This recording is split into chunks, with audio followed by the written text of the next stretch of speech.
Hello, good morning साथियों।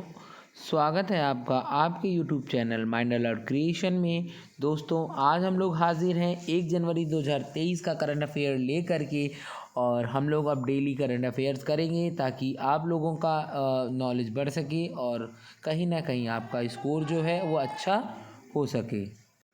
तो आपको भी जो करंट अफेयर मिलेंगे वो 8 या 10 जो प्रश्न हैं डेली के वही मिलेंगे और उसका एक्सप्लेन भी मिलेगा, तो जिससे आपको याद करने में समझने में आसानी रहेगी। लेकिन जो भी करंट अफेयर्स है वो वन लाइनर ही रहेगा ताकि आपको याद करने में आसानी हो और नोट्स बनाने में कोई भी दिक्कत ना हो।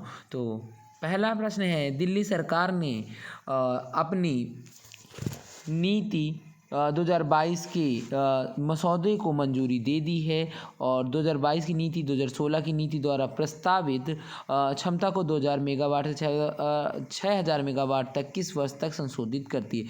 मतलब किसने अपनी सौर नीति दी है? दिल्ली सरकार ने। दिल्ली सरकार की सौर नीति आई है। तो दिल्ली सरकार की जो सौर नीति है, हाँ, उसका हम लोगों को मतलब बताया गया है कि पहले उन्होंने 2016 तक की नीति प्रस्तावित की थी। अब लेकिन उन्होंने आगे की नीति प्रस्तावित की, तो वो कब तक होगी आपकी? तो वो होगी आपकी 2025 तक। कब तक होगी? 2025 तक होगी। और क्या है, दिल्ली सरकार ने अपनी सौर नीति 2022 मसौदे की मंजूरी दे दी है। 2022 की नीति 2016 की नीति द्वारा प्रस्तावित क्षमता को 2025 तक 2000 मेगावाट से 6000 मेगावाट तक संशोधित करती। पहले उनकी कितनी थी? 2000 मेगावाट थी, अब वो कितनी हो जाएगी? 6000 मेगावाट।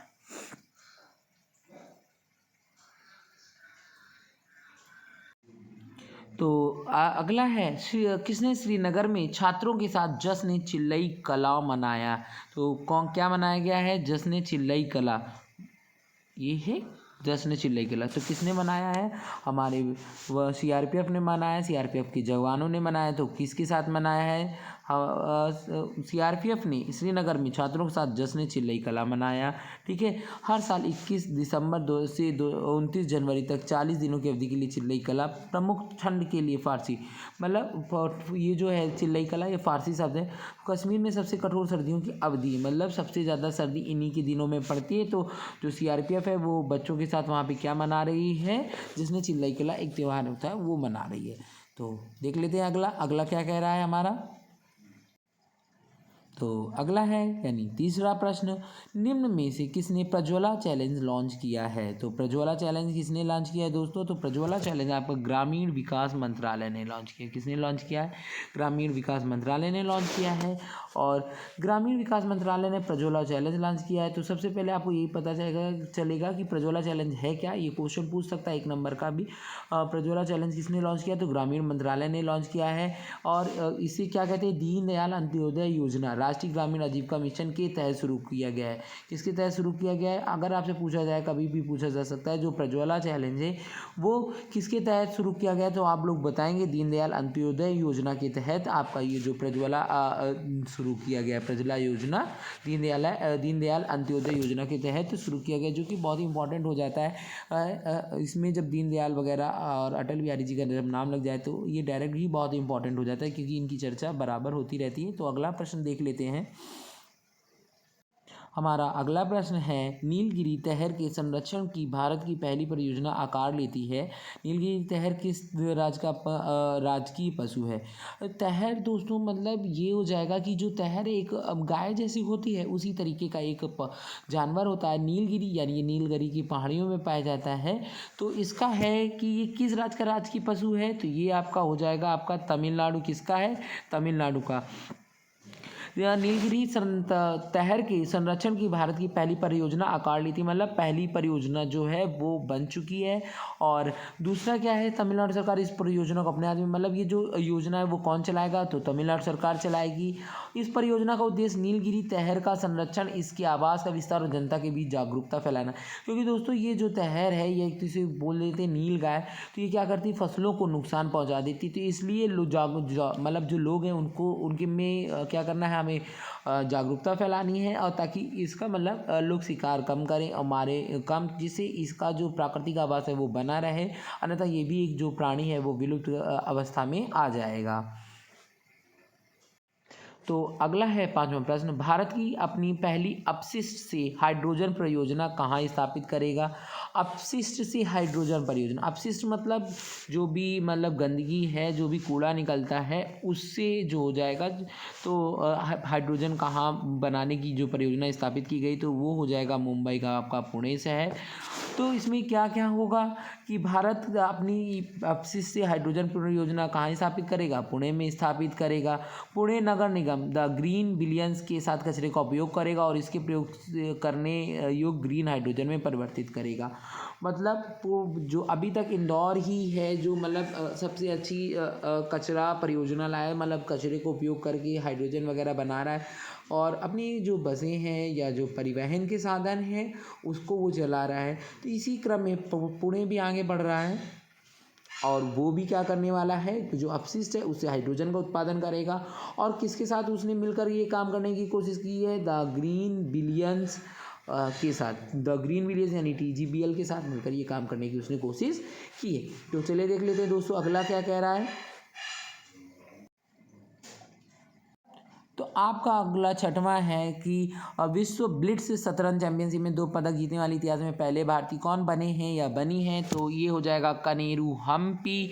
और कनेरू हम्पी जो है वो रजत पदक जीती हैं और उन्होंने कितने का स्कोर किया है, उन्होंने स्कोर किया है 17 में से 12.5 का।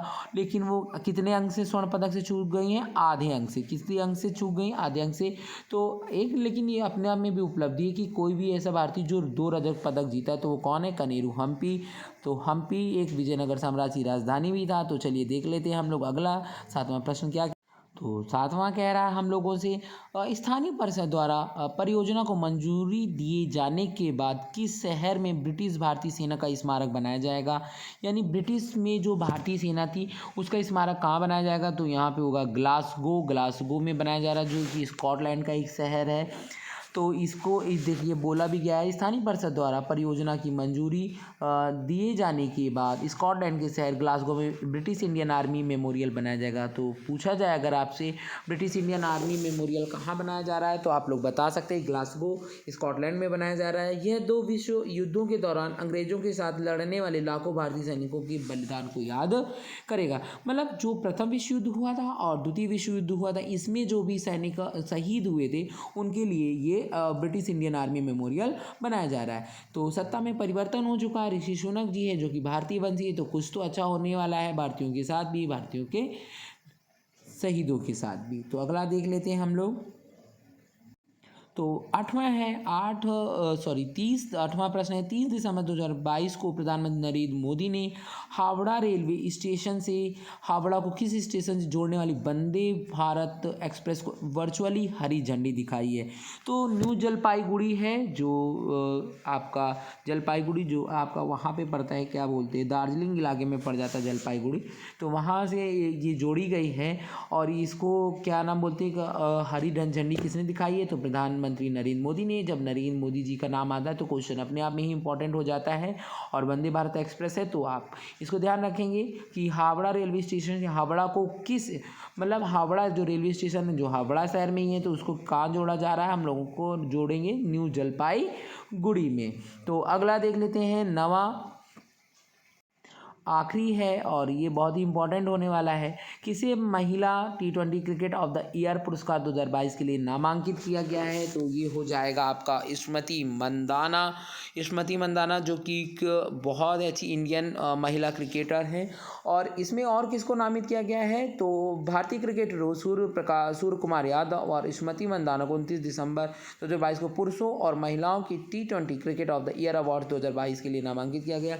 आई होप कि इन्हें नामांकित किया गया है तो ये लोग जीत भी जाए। तो दोस्तों आज का करंट अफेयर्स इसी के साथ खत्म होता है। नेक्स्ट वीडियो में आपको मिलेगा 2 जनवरी का करंट अफेयर्स। तो थैंक यू फॉर वॉचिंग, देखते रहिए, शेयर करते रहिए। अगर वीडियो जरा से भी अच्छी लगे तो लाइक एंड सब्सक्राइब करना ना भूले। थैंक यू फॉर वॉचिंग, आपका अपना YouTube channel mind alert creation.